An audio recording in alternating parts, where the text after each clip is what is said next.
మన భారతదేశంలోనే అతిపెద్ద పంచాయతీ అయిన పీలేరుకి సర్పంచ్గా వ్యవహరిస్తున్న డాక్టర్ షేక్ హబీబ్ బాషా గారు మనతో పాటు ఈరోజు ఉన్నారు.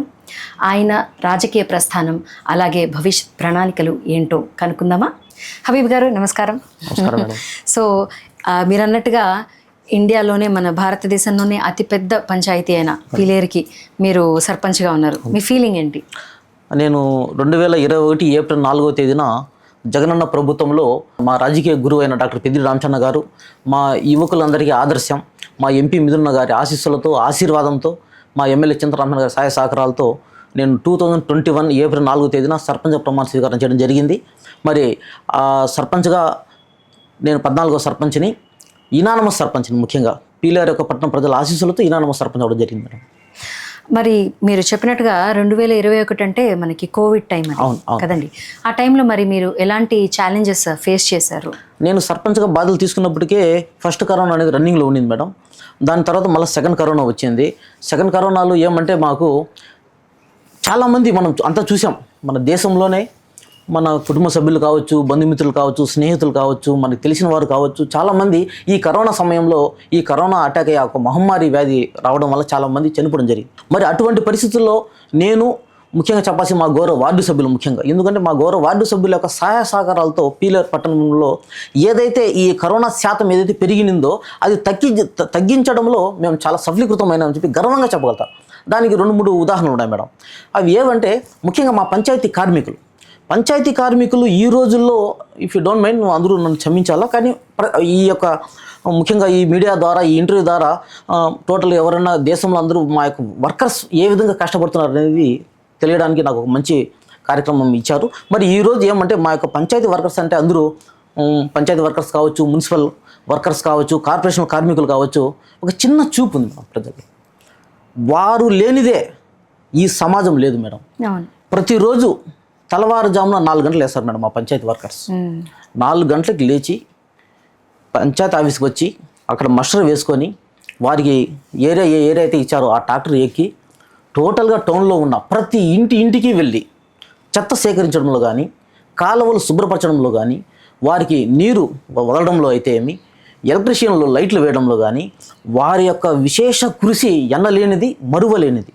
మరి ముఖ్యంగా కరోనా టైంలో కూడా నేను చాలామంది చూశాను. ఆ రోజుల్లో అది ఒకసారి గుర్తు చేసుకుంటే ఒకసారి మళ్ళీ నా మనసు ఇదవుతుంది. ఎందువల్లంటే భర్తకి కరోనా వస్తే భార్య దూరంగా ఉంటుంది, అంటే అది అంటువ్యాధి కాబట్టి. అతను ఎక్కడో క్వారంటైన్లో ఉంటాడు, వీళ్ళు ఎక్కడో ఇంట్లో ఉంటారు. వాళ్ళకి అక్కడ క్వారంటైన్ వాళ్ళ పరిస్థితి ఏమో తెలియదు, ఇళ్ళలో వీళ్ళ పరిస్థితి తెలియదు. ఒక బిడ్డకి కరోనా వస్తే తండ్రి దూరంగా ఉంటాడు. అటువంటి పరిస్థితుల్లో కూడా మా గ్రామ పంచాయతీ వర్కర్సు ధైర్యంగా ఇల్లు తిరిగి ఎటువంటి ఈ ప్రజలకి అందించినటువంటి శానిటేషన్ వర్క్స్ ఏవైతే ఉన్నాయో క్లియర్గా కాలువలు శుభ్రము, చెత్త సేకరణ, నీళ్లు వదలడము, లైట్లు వేయడము, ఇవన్నీ ధైర్యంగా చేశారు. మరి వారికి 2 చేతులు ఎత్తి జీవితకాలం పంచాయతీ వర్గాలకు రుణపడి ఉంటానని చెప్పి ఈ యొక్క సభాముఖంగా తెలియపరుస్తున్నాను. మరి అదేవిధంగా హెల్త్ డిపార్ట్మెంట్ వాళ్ళు ఈ కరోనా సమయంలో కూడా ధైర్యంగా తిరగడము, ఎవరైతే ఈ కరోనా సోకిన వాళ్ళకి పరీక్షలు చేయడంలోనూ, వాళ్ళని పిలుచుకొని క్వారంటైన్లో చేర్చడంలోనూ, అదేవిధంగా బయట ఏదైనా ప్రైవేట్ హాస్పిటల్ పోతామంటే కూడా వాళ్ళు దగ్గర ఉండే హాస్పిటల్ చేర్చడంలోనూ వాళ్ళు సేవ చాలా ఎనలేనిది. మరి అదేవిధంగా హోమ్ క్వారంటైన్ అని చెప్పి కొందరు క్వారంటైన్ అంటే భయపడారు. కొందరు హోమ్ క్వారంటైన్ ఇంట్లోనే ఉండే వాళ్ళకి కూడా ఈ మెడిసిన్ ఇవ్వడంలో కూడా వాళ్ళు చాలా కష్టపడడం జరిగింది. వీటితో పాటు మా పీలేరు పట్టణంలో పత్రికా విలేకరులు, ప్రింట్ అండ్ ఎలక్ట్రానిక్ మీడియా గురించి కూడా చాలా చెప్పాలి. ఎందుకు చెప్పాలంటే ఈ యొక్క కరోనా శాతం తగ్గించడంలోనూ ఎక్కడైతే కరోనా వచ్చిందనేది మాకు, అంటే అన్ని విషయాలు మాకు తెలియవు కదా మేడం. మా హెల్త్ డిపార్ట్మెంటో, లేదంటే మనకు పంచాయతీ వర్కర్సో, లేదంటే సచివాలయ స్టాఫ్, వాలంటీర్లో చెబితే మాకు తెలుస్తుంది. మరి వాళ్ళు కూడా పలానా చోట కరోనా అటాక్ అయ్యింది, హెల్త్ డిపార్ట్మెంట్ వెళ్ళండి, లేదంటే పంచాయతీ సిబ్బంది వెళ్ళండి, అక్కడ బార్డర్ లైన్లు వేయండి, రెడ్ రిబ్బన్తో కట్టండి, ఇవన్నీ మాకు చెప్పడంలో వాళ్ళు కూడా చాలా దోహదపడడం జరిగింది. అదేవిధంగా అప్పుడు ఎవరైతే ఉన్నారో, అప్పుడు కానీ ఇప్పుడు కానీ 5 సచివాలయ సిబ్బంది ఉన్నారు. మా పీలేరు టౌన్ 5 సచివాలయాలు డివైడ్ చేశారు మేడం. 5 సచివాలయ స్టాఫ్ కూడా చాలా బాగా కష్టపడినారు. ఈ సభాముఖంగా వాళ్ళు కూడా మనస్ఫూర్తిగా కృతజ్ఞతలు తెలుపుతున్నాను. మరి అదేవిధంగా వాలంటీర్స్ మేడం, మా పీలేరు పంచాయతీ టౌన్లోనే దగ్గర 192 మంది వాలంటీర్లు వర్క్ చేశారు మేడం. 192 మంది వాలంటీర్లు కూడా 50 మంది, ఒక 50 హౌసెస్కి ఒక వాలంటీర్ ఇవ్వడం జరిగింది. ఈ వాలంటీర్లు కూడా ఆ 50 ఇళ్ళు కూడా ఎవరికి కరోనా వచ్చింది, ఎవరికి రాలేదు, ఏం పరిస్థితి అనేది కూడా వాళ్ళు కూడా చాలా బాగా కష్టపడడం జరిగింది. వారు కూడా మనస్ఫూర్తిగా కృతజ్ఞతలు తెలుపుతున్నారు మేడం. మరి ఈ విధంగా కలిసికట్టుగా చేయడం వల్ల, మరీ ముఖ్యంగా నేనైతే మా యొక్క వార్డు మెంబర్ల సహాయ సహకారాలతో ప్రతి ఇల్లు, ప్రతి వీధి మేడం 4 ట్రాక్టర్లతో ట్యాంకర్లో శానిటైజర్ వేసేసి మొత్తం ప్రతి ఇల్లు, ప్రతి వీధి, ఊరంతా శానిటైజర్తో మొత్తం తడిపేసినాం మేడం.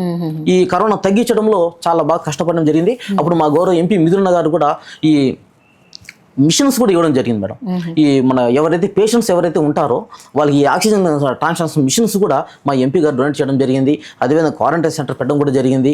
అప్పుడు మా ఎంపీ గారు కానీ, మా ఎమ్మెల్యే చింత రామచంద్ర గారు కానీ డైలీ వాటి గురించి ఇన్స్పెక్షన్ చేయడం జరిగింది. మేము కూడా కలిసికట్టుగా తిరిగి ఆ కరోనా తగ్గించడంలో వీళ్ళందరూ చేయడం వల్లే కరోనా అనేది తగ్గింది మేడం. మా పిల్లలు అదే ఐ కంప్లీట్లీ అండర్స్టాండ్. ఆ టైంలో చాలా చాలా కష్టకాలం అందరికీ. అయితే అసలు ఫస్ట్ మీ చిన్నతనానికి వద్దామండి. అసలు మీరు అప్పుడు చిన్నతనంలో అందరూ నేను ఒక డాక్టర్ని అవుతాను, నేను ఇంజనీర్ అవుతాను అని అనుకుంటారు. మీరేమనుకున్నారు చిన్నప్పుడు? మా నాన్నగారు కీర్తిశేషులు మక్బుల్ బాషా గారు, మా అమ్మగారు షేక్ మొహినాబీ గారు మేడం. మా అమ్మ నాన్నగారికి 2, మా సిస్టరు, నేను. మా నాన్నగారు నేను డిగ్రీ సెకండ్ ఇయర్ చదివేటప్పుడు మా నాన్నగారు చనిపోవడం జరిగింది. మరి మా నాన్నగారు కానీ మా అమ్మగారు ఉన్నారు. మా నాన్నగారు మా అమ్మగారు ఉన్నప్పుడు నాకు మాత్రం బాగా చదువుకో, నువ్వు మంచి స్థాయికి వెళ్ళాలా, నువ్వు కలెక్టర్గా చూడాలా, ఒక ఐఏఎస్ అవ్వాలని చెప్పి వారి కోరిక ఉండింది. నేను కూడా ఒక ఐఏఎస్ అవ్వాలా, ప్రజలకి సేవ చేయాలా అనేది చదువుకునేటప్పుడు అనుకున్నాము. బట్ నేను డిగ్రీ సెకండ్ ఇయర్ చదివేటప్పుడు మా నాన్నగారు చనిపోవడం జరిగింది. మరి దాని తర్వాత మాది డిగ్రీ కంప్లీట్ అయిన తర్వాత నాకు రాజకీయ గురువు అయిన గౌరవ పెద్దిరెడ్డి రామచంద్ర గారు నాకు ఆదర్శం. ఆయన వేసిన ప్లాట్ఫామ్ మీద నేను నడుస్తున్నాను. వారి ఆశీస్సులతోనే రాజకీయాల్లో వచ్చినాం. వారి వెంట మా యొక్క ఎంపీ మిథున్ గారి వెంట రాజకీయాలు రావడం జరిగింది మేడం. సో అంటే మిమ్మల్ని ఇన్స్పైర్ చేసింది పెద్దిరెడ్డి రామచంద్ర గారు మేడం. ఓకే. ఈ పాలిటిక్స్ అనేది జనరల్గా పవర్ కోసం అని వస్తూ ఉంటారు మేడం. మరి మీరు ఏ ఉద్దేశంతో పాలిటిక్స్లోకి ఎంటర్ అయ్యారు? మేడం నేను పవర్ కోసం కాదు, కానీ మాకు పవర్ అనే ఆలోచన లేదు మేడం. దానికి ఏమంటే ఒక ఎగ్జాంపుల్ చెప్తాను. నేను సర్పంచ్గా ప్రమాణ స్వీకారం చేసిన తర్వాత ఇప్పటికి ఇంకో 3-4 months ఉంది మా పీరియడ్. ప్రతి సోమవారం మేడం, మీరు పిల్లర్లో ఎంక్వైరీ చేసుకోవచ్చు, ప్రతి సోమవారం కూడా మా పంచాయతీ కార్మికులు వేసి యూనిఫామ్ నేను వేస్తూ వచ్చాను. వారిలో ఒకనిగా నేను ఒక సర్పంచు, వారి ఒక కార్మికులు అనే భావన ఉండకూడదు. అదేవిధంగా మా యొక్క సచివాలయ స్టాఫ్ కావచ్చు, వాలంటీర్లు కావచ్చు, వాళ్ళల్లో అంతా నేను ఒకనే, నేను కూడా ఒక కార్మికుడినే అని చెప్పి ఒక సింబాలిక్గా నేను యూనిఫామ్ వేసి వారితో పాటు కాలువల క్లీనింగ్ దగ్గర నేను కూడా క్లీనింగ్ చేయడం జరిగింది. ప్రతి వర్క్లో కూడా వాళ్ళతో భాగస్వామ్యం జరిగింది. వారితో కూర్చొని భోజనం చేయడం కూడా జరిగింది. అంటే నేను పవర్ కోసం రాలేదు మేడం. నేను కేవలం హిందువులు, ముస్లింలు, క్రిస్టియన్స్ వీరి ఆశీర్వాదం కోసం, దానికోసం నేను కష్టపడినానే తప్ప నాకు పవర్ కోసం అనేది ఆలోచనే లేదు మేడం. మీరు ప్రస్తుతం ఇప్పుడు రూలింగ్ పార్టీలో లేరు. అవును. సో అలా ఉన్నప్పుడు కూడా మీరు ఫేస్ చేసిన అంటే ఈ ఛాలెంజెస్ ఏంటి? అంటే ఫండ్స్ తక్కువ అవ్వడం కానీ ఇలాంటి కొన్ని ఇబ్బందులు ఫేస్ చేస్తారు పొలిటికల్గా. మీరు ఎటువంటి ఛాలెంజెస్ని ఫేస్ చేస్తారు? మేడం 2019లో జగనన్న ప్రభుత్వం ఉండింది. 2024 వరకు బాగుండింది. నేను 21లో సర్పంచ్ అవ్వడం జరిగింది మేడం. తర్వాత 24లో మన ఆంధ్రప్రదేశ్లో ఈ ప్రజలు కూటమి ప్రభుత్వాన్ని ఎన్నుకోవడం జరిగింది. ఇప్పుడు దాదాపు 2 years ఇంచుమించు అవుతా ఉంది. ఈ 2 yearsలో కూడా ఇప్పుడు మేము అధికారంలో లేము. అయినప్పటికీ కూడా ఏవైతే గ్రామ పంచాయతీ సంబంధించిన ఫండ్స్ ఏవైతే ఉన్నాయో ఆ ఫండ్స్కి నేను మా గౌరవ వార్డు సభ్యులు కలిసి మేము చర్చించుకోవడం, మాకున్న నిధులతో ఏ డెవలప్మెంట్ చేయొచ్చు అని చేస్తూ వస్తున్నాం మేడం. అయితే ప్రభుత్వం ఉంటే ఏమంటే మేడం మాకు ఫండ్స్ ఎక్కువ రావడానికి అవకాశం ఉంది మేడం. గౌరవ ఎంపీ మిథున్ గారు కావచ్చు, మంత్రివర్యులు పెద్దిరెడ్డి రామచంద్ర గారు కావచ్చు, వారి ద్వారా ఎక్కువ ఫండ్స్ చేస్తా ఉన్నాం ఎమ్మెల్యే గారు సహాయ సహకారాలతో. కానీ ఇప్పుడు ఏమైందంటే ప్రభుత్వం మాది లేదు. అయినప్పటికీ కూడా లోకల్ ట్యాక్సెస్, హౌస్ ట్యాక్సెస్ కానీ, బిల్డింగ్ పైన అప్రూవల్స్ కానీ, ఇవి కొత్తగా దుకాణాలు ఎవరైతే కొత్త లైసెన్స్ ఫీజులు కానీ, వీటి వచ్చేది 15th ఫైనాన్స్ కావచ్చు, జనరల్ ఫండ్స్ కావచ్చు, ఇవి వచ్చి పంచాయతీగా వస్తాయి. కాబట్టి మేమే తీర్మానం చేసుకొని, మాకు ఎగ్జిక్యూటివ్ ఆఫీసర్ గారు కూడా ఉంటారు, తీర్మానం చేసుకొని డెవలప్మెంట్ చేస్తూ వస్తున్నాం మేడం. అప్పటితో పోల్చుకుంటే ఇప్పుడు కొద్దిగా డెవలప్మెంట్ తక్కువ చేస్తాం. అంటే మీరు సర్పంచ్గా అయిన తర్వాత మేజర్గా ఏం చేంజెస్ చేశారు మీరు ఈ ఆఫీస్కి సంబంధించి? మేడం నేను సర్పంచ్గా 2021లో ఛార్జ్ తీసుకున్న తర్వాత మా గ్రామ పంచాయతీ పైన పెద్ద ఆఫీస్ ఒకటి కట్టడం జరిగింది మేడం. ఏదైతే పాత ఆఫీస్ ఉందో అంతే పెద్ద ఆఫీసు పైన కట్టడం జరిగింది మేడం. అదేవిధంగా స్వాతంత్ర సమర యోధుడు మన మహాత్మా గాంధీజీ గారి యొక్క విగ్రహం పర్మనెంట్గా శాశ్వతంగా మన పంచాయతీ ఆఫీస్ ముందర వేయించడం జరిగింది మేడం. రేపు వర్షాలు పడినా ఎండ వచ్చినా ఇంకోటి వచ్చినా చెక్కు చెదరదు మేడం. ఎందుకంటే మహాత్మా గాంధీజీ గారి యొక్క దయాభిక్ష ఈరోజు మనకి స్వాతంత్రం రావడానికి. మరి ఆయన విగ్రహం పెట్టడం జరిగింది, పైన ఒక బిల్డింగ్ కట్టడం జరిగింది.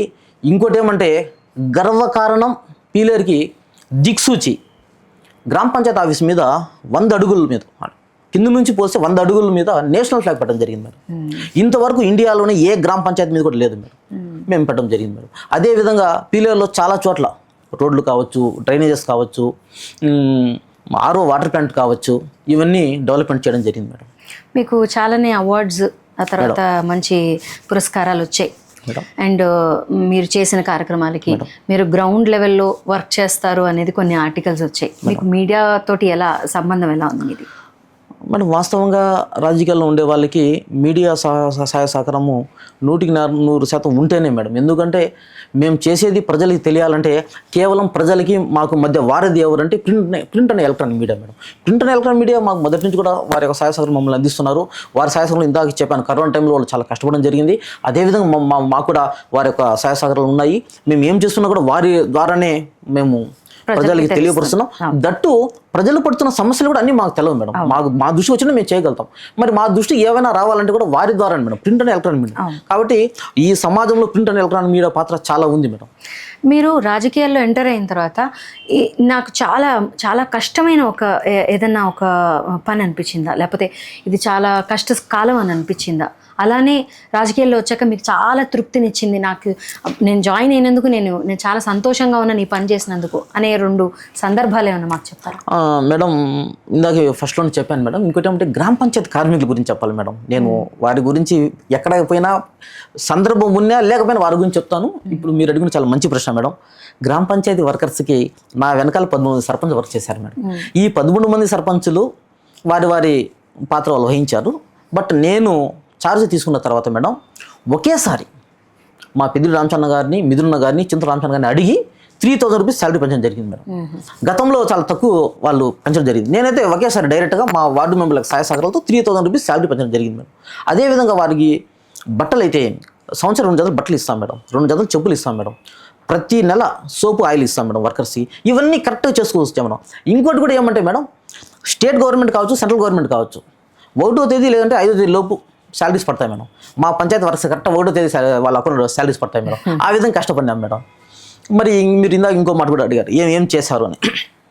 పీలేరులో అప్పుడు లాస్ట్ గవర్నమెంట్లో మా పెద్దిరెడ్డి రామచంద్ర గారు ఫారెస్ట్ మినిస్టర్గా ఉన్నారు మేడం. 40,000 మొక్కలు తెప్పించడం జరిగింది మేడం. 40,000 మొక్కలు అంటే ఒకే టైప్ మొక్కలు పంపిణీ చేస్తే కొందరు ఇష్టపడతారు, కొందరు ఇష్టపడరు. కొందరు లేడీస్ పూలు యొక్క మొక్కలు ఎక్స్పెక్ట్ చేస్తారు, కొందరు పండ్లు ఇచ్చే మొక్కలు ఎక్స్పెక్ట్ చేస్తారు. అవన్నీ నేను మా పెద్దిరెడ్డి రామచంద్ర గారిని అడిగి మా పెద్దిరెడ్డి రామచంద్ర గారు DF గారికి ఎండాస్ చేస్తే ఏవైతే పండ్ల మొక్కలు ఉన్నాయి అంటే ఇంటికి మా వాలంటీర్లు పోయి రాసుకొని వచ్చారు, ఈ మొక్కలు ఉన్నాయి, మీకు ఏ మొక్కలు ఇష్టము వీటిలో అని అట్లా అడిగి ఆ మొక్కల్ని 40,000 మొక్కలు తీసుకొని ప్రతి ఇంటికి మొక్కలు పంపిణీ చేయడం జరిగింది మేడం. మేము సో ఆ పని మీకు సాటిస్ఫాక్షన్, అది కూడా సాటిస్ఫాక్షన్ అయింది మేడం. ఇంకోటి ఏమంటే వినాయక చవితి గురించి చెప్పాలి మేడం. మా పీలేరులో వినాయక చవితి అనేది నాకు తెలిసి దేశంలో మా పీలేరులో జరిగినట్టు ఎక్కడ జరగదు మేడం. అవునా? ఎందువల్ల అంటారంటే ఒకేసారి మేడం 3 days పెట్టినా 5 days, లాస్ట్ ఇయర్ వచ్చి 5 days పెట్టాం, అంతకుముందు 3 days వినాయక స్వామి విగ్రహాలు ఒకేసారి 100 విగ్రహాలు పీలేరులో స్టార్ట్ అవుతాయి మేడం. మన పాత వీధుల్లో శివాలయం వీధి నుంచి చుట్టూ తిరుగుతూ మన మదనపల్లి రోడ్లో తిరుగుతూ క్రాస్ రోడ్లో వెళ్ళి మన కడప రోడ్లో ఐపనాని చెరువులో వాటిని నిమజ్జనం చేస్తాం మేడం. నాకు చాలాసార్లు అనిపించింది మేడం, ఇంత బాగా చేస్తున్నాం మనము. ఇంకోటి ఏమంటే ఆ పండగ హిందూ సోదరులు, ముస్లిం సోదరులు, క్రైస్తవ సోదరులు ఇక్కడ కలిసికట్టుగా ఐకమత్యంగా చేస్తాం. మరి ఇది ఇంత బాగా మనం చేస్తా ఉన్నామే, పేపర్లో అంతా వస్తూ ఉంది, మీడియాలో రావాలా? ఆ మీడియాలో కూడా శ్రీ వెంకటేశ్వర స్వామి పాదాల చెంత ఏదైతే ఉందో టీటీడీ SCBC ఛానల్ టెలికాస్ట్ చేయాలని చెప్పి నాలో కోరిక ఉన్నింది మేడం. దానికి ఏం చేయాలని అనుకొని SCBC ఛానల్లో వాళ్ళు కన్సల్ట్ అవ్వడం జరిగింది మేడం. కన్సల్ట్ అయిన తర్వాత వారికి నా రిక్వెస్ట్ చెప్పడం జరిగింది. అప్పుడు మా పెద్దిరెడ్డి రామచంద్ర గారు కూడా వాళ్ళకి ఫోన్ చేసి చెప్పడం జరిగింది. వాళ్ళు రిక్వెస్ట్ చేశాను, ఇలా జరుగుతూ ఉంది, చాలా బాగుంటుంది, మీ SCBC ఛానల్లో టెలికాస్ట్ చేయాలా అని చెప్పి రిక్వెస్ట్ చేస్తే వారి యొక్క బృందాన్ని మాకు పంపించడం జరిగింది. అది నేను దగ్గర ఉండి టోటల్గా ఆ యొక్క వినాయక విగ్రహాలంతా ఊరేగింపు, ఆ నిమజ్జనం అనేది రావడం జరిగింది. టీవీలో కూడా టెలికాస్ట్ అవడం జరిగింది. అది నేనైతే గర్వంగా ఒక ముస్లిం సోదరుగా ఉండు గర్వంగా అయితే చెప్పుకుంటాను మేడం. వెరీ నైస్ అండి, వెరీ నైస్. అయితే మీరు భవిష్యత్తులో అంటే ఇప్పుడు పీలేరు భవిష్యత్తు ఏంటి అని మీరు అనుకుంటున్నారు, అంటే ఏం చేద్దాం అనుకుంటున్నారు? మేడం ఇప్పుడు నేను చివరి సర్పంచ్ మేడం. మేబీ మున్సిపాలిటీ చేయాలని చెప్పి ఈ కుటుంబ ప్రభుత్వం ప్రయత్నం చేస్తూ ఉంది. మేబీ అవ్వచ్చు కూడాను. మున్సిపాలిటీ అవుతుంది, నేను చివరి సర్పంచ్ మేడం. ఇంకా మున్సిపాలిటీ అయిన తర్వాత రిజర్వేషన్లు, దాని తర్వాత ఏం పరిణామాలు jరుగుతాయో వేచి చూడాలి మేడం. సో మీకు చాలా అవార్డ్స్ వచ్చాయి, పురస్కారాలు వచ్చాయి, వాటి గురించి మాకు కొంచెం. మేడం ఇండియాలోనే మేడం, మన భారతదేశంలోనే మన ఇండియన్ మిలిటరీ ఉంది కదా మేడం. అవును. ఎంతోమంది మన మిలిటరీ సైనికులు వారి కుటుంబాలని, వాళ్ళ పిల్లల్ని, వాళ్ళ భార్య బిడ్డల్ని అందరూ వదిలేసి అక్కడ మన జమ్మూ కాశ్మీర్లో ఫైట్ చేస్తున్నారు. వారందరూ అక్కడ ఫైట్ చేయడం వల్ల మనం ఈరోజు సంతోషంగా ధైర్యంగా తిరుగుతున్నాం. మరి నాకు మిలిటరీ నుంచి నాకు లెటర్ రావడం జరిగింది. అది నేనే ఆశ్చర్యపడిపోయాను. అది చాలా గర్వకారణం. మేము అదృష్టవంతులు. వారు మనీషా కోహ్లీ గారు అని చెప్పి మిలిటరీ మేజర్ మేడం, ఆయన కమాండెంట్ గారు మాకు లెటర్ రాయడం జరిగింది మేడం. మేము విన్నాము, మీరు చాలా బాగా కష్టపడుతున్నారు, పీలేరుని చాలా చక్కగా మీరు డైలీ తెల్లవారుజామున ఇంటికాడ నుంచి బయలుదేరి 6కి వెళ్ళి కంటిన్యూగా ప్రజల్లో ఉండి చాలా కష్టపడి బాగా చేస్తున్నారు. మీకు ఎటువంటి అవసరం ఉన్నా కూడా మా వంతు కూడా మేము సహాయ సహకారాలు అందిస్తామని చెప్పి వారే మాకు ఆ లెటర్ రాయడం జరిగింది. వాళ్ళ అడ్రస్, వాళ్ళ ఫోన్ నెంబర్లను కూడా మెన్షన్ చేసి మాకు ఇవ్వడం జరిగింది మేడం. అది నిజంగానే మేము పడుతున్న కష్టానికి మాకు ఒక గుర్తింపు. రెండోది, ఈ లెటర్లన్నీ చూడటం తర్వాత మాలో కూడా ఇంకా ఎక్కువగా, ఇంకా పబ్లిక్లో పోవాలా, ఒక ప్రోత్సాహం, బాగా కష్టపడాలా, బాగా చేయాలనేది మేము చూసిన తర్వాత మాకు రెట్టింపు కష్టపడాలని చెప్పి ఒక ఇది వచ్చింది మేడం. రెండోది, నాకు ద బెస్ట్ సర్పంచ్ అవార్డు కూడా ఇవ్వడం జరిగింది మేడం. అన్నమయ్య జిల్లాలో మా అప్పుడున్న కలెక్టర్ గిరీష్ సార్ గారు, మా డిపిఓ మేడం గారు, మా ఎంపీ మిథున్ గారి చేతులతో, ఎమ్మెల్యే గారు చింతలక్ష్మి గారి చేతులతో నేను బెస్ట్ సర్పంచ్ అవార్డు కూడా తీసుకోవడం జరిగింది. మరీ ముఖ్యంగా మా గౌరవ ఎంపీ మిథున్ గారు దిశ కమిటీ చైర్మన్ మేడం. మా ఎంపీ మిథున్ గారు చైర్మన్గా ఉంటారు, వైస్ చైర్మన్ కలెక్టర్ మేడం. దాంట్లో నాకు వన్ ఆఫ్ ద మెంబర్గా వేయడం జరిగింది మేడం. దీనివల్ల ఏమవుతుందంటే మేడం, ఒక పీలేరు గ్రామ పంచాయతీలో ఉన్న సమస్యలతో పాటు, పీలేరు మండల సమస్యలతో పాటు జిల్లాలో సమస్యలను కూడా మాకు మాట్లాడేదానికి ఒక వేదిక ఇవ్వడం జరిగింది మేడం. అది ఆపర్చునిటీ నేను మర్చిపోలేను మేడం. దట్టు నేను సర్పంచ్ అసోసియేషన్స్ స్టేట్ దాంట్లో కూడా నేను వర్క్ చేయడం జరిగింది మేడం. స్టేట్లో కూడా సర్పంచెస్ ఏ విధంగా ఇబ్బంది పడుతున్నారు, వారికి ఫండ్స్ ఏ విధంగా వస్తున్నాయి, ఎక్కడ గ్రామ పంచాయతీ సమస్యలు ఉన్నాయి అని అది కూడా చెప్పడం జరిగింది. మరి అదేవిధంగా డిస్ట్రిక్ట్ పంచాయతీరాజ్ అసోసియేషన్ ప్రెసిడెంట్ కూడా నేను వర్క్ చేయడం జరిగింది మేడం. వెరీ నైస్ అండి. అండ్ జనరల్గా పొలిటీషియన్స్కి క్రిటిసిజం అనేది అంటే అది చాలా కామన్. మీరు దాన్ని ఎలా హ్యాండిల్ చేస్తారు మేడం? మాకు మా పెద్దవాళ్ళు కానీ, మా యొక్క రాజకీయ గురువర్యులు కానీ మాకు నేర్పించింది ఒకటే మేడం, ఎవరు వచ్చినా మీరు పని చేయండి, నవ్వుతూ పని చేయండి, మీరు మంచి చేస్తే మంచి వస్తుంది, చెడు చేస్తే చెడు తిరిగి వస్తుంది అని మేము అదే ఫాలో అవుతున్నాం madam. Very nice, very nice. పాలిటిక్స్లోకి వెళ్తున్నాము అని అంటే కుటుంబ సభ్యులు కొంచెం జనరల్గా సపోర్ట్ చేయరు. సో మీ ఫ్యామిలీ ఎలా రెస్పాండ్ అయ్యారు మీరు పాలిటిషియన్ అవుతానంటే? వాస్తవంగా అయితే మీరు చెప్పింది కరెక్టే మేడం. మా కుటుంబ సభ్యులది చాలా నా వెనకాల వారి యొక్క బ్లెస్సింగ్స్ కావచ్చు, వారు నన్ను అర్థం చేసుకునే విధానం కూడా కావచ్చు, వారి గురించి కూడా ఎంత చెప్పినట్టు తక్కువ మేడం. ఎందుకంటే ప్రతి మనిషి ఈ భూప్రపంచంలో ఎక్కడ వెళ్ళినా కూడా చివర వెళ్ళేది ఇంటికే మేడం. నైట్ అవ్వచ్చు, లేదంటే బయట వెళ్ళినా కూడా తర్వాత ఇంటికి వెళ్ళాలి. మరి అదేవిధంగా నేను రాజకీయాల్లో ఎంటర్ అయినప్పుడు మా అమ్మగారు, మా సిస్టర్ అఫ్సానా బేగం గారు, మా వైఫ్ కావచ్చు, మా పిల్లలు కావచ్చు మేడం, నన్ను అర్థం చేసుకున్నారు మేడం. నాకు చాలా సపోర్ట్గా నిలబడినారు మేడం.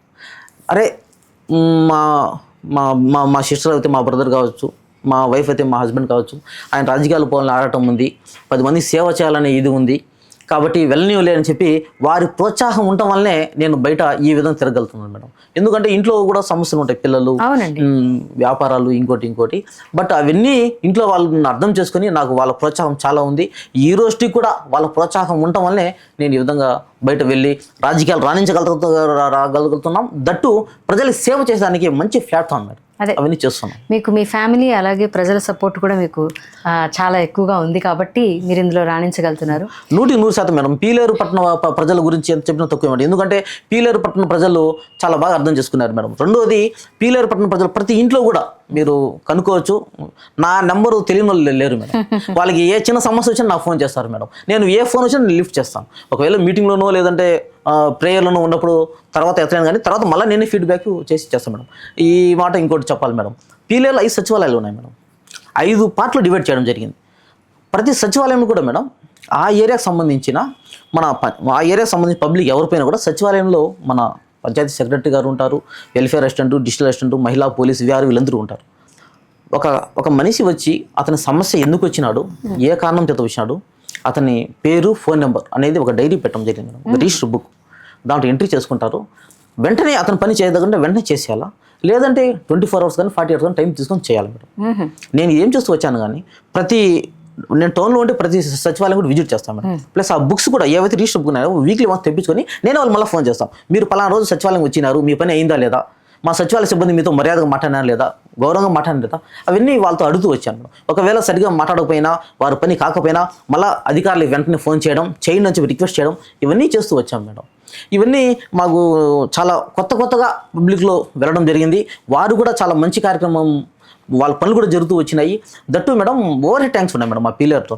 దాదాపు 25 ఓవర్ హెడ్ ట్యాంకులు ఉన్నాయి మేడం. ఆ ఓవర్ హెడ్ ట్యాంకులు 15 days వన్స్ నేనే స్వయాన ప్రతి ఓవర్ హెడ్ ట్యాంక్ ఎక్కడము, అక్కడ క్లీనింగ్ చేయించడం, రావడం, ఇవన్నీ చేయడం జరిగింది మేడం. మళ్ళీ ఇంకోటి ఏమంటే దీపావళి కావచ్చు, ఉగాది కావచ్చు, సంక్రాంతి కావచ్చు, మన క్రిస్టియన్స్ది క్రిస్మస్ కావచ్చు, గుడ్ ఫ్రైడే కావచ్చు, ముస్లిమ్స్ది రంజాన్ కావచ్చు, బక్రీద్ కావచ్చు మేడం.